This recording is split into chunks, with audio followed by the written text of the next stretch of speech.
we're going to put more Americans to work rebuilding our infrastructure and building our infrastructure of the future. I mean, it's important to repave our roads. It's important to repair our bridges so that they're safe. But we want to start looking deep into the 21st century. Warning, in total, nationwide, nearly $8 billion from the Recovery Act, funding to move us in the direction of developing a high-speed rail service in 13 travel corridors covering 31 states all across this country.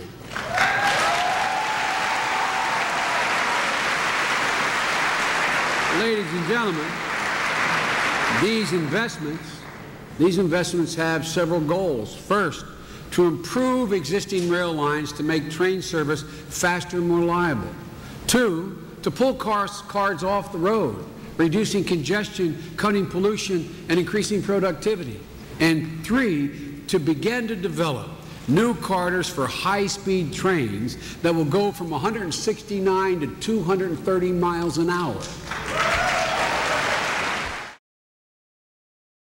Making an investment in infrastructure is a twofer because it creates jobs immediately and it lays the foundation for a vibrant economy in the future.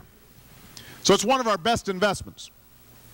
But it's expensive. We've got a couple of $1 trillion worth of infrastructure repairs just on our old infrastructure, our existing infrastructure, our roads, our bridges. People remember what happened to the bridge up in Minneapolis that just buckled and collapsed.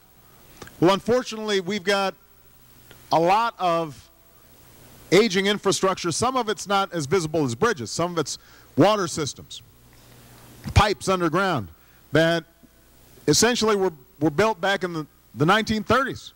In some cases, even older than that. So we're going to have to make a commitment to our long-term infrastructure.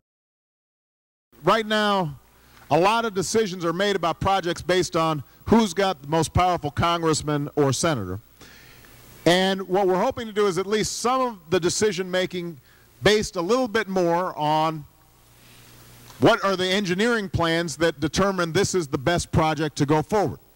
And one way of doing that is to create what's called an infrastructure bank, where at least a certain amount of infrastructure money, particularly for new projects, would be guided by some clear criteria, a lot of transparency, engineers and urban planners and city planners involved in the process, so that we can also get some regional planning. Because part of what happens when politics is involved in transportation is that, you know, the commissioner over here may not have the same idea as the mayor over here, may not have the same idea as the senator over there, except they all represent a similar region, and so you get a whole bunch of traffic systems that don't work.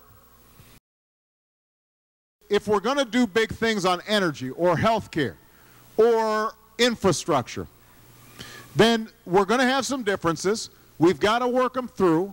Let's start thinking of each other as Americans first, figuring out how we can help one another, figuring out how we can move this country forward. I'm confident we'll do great. Thank you, everybody. God bless you.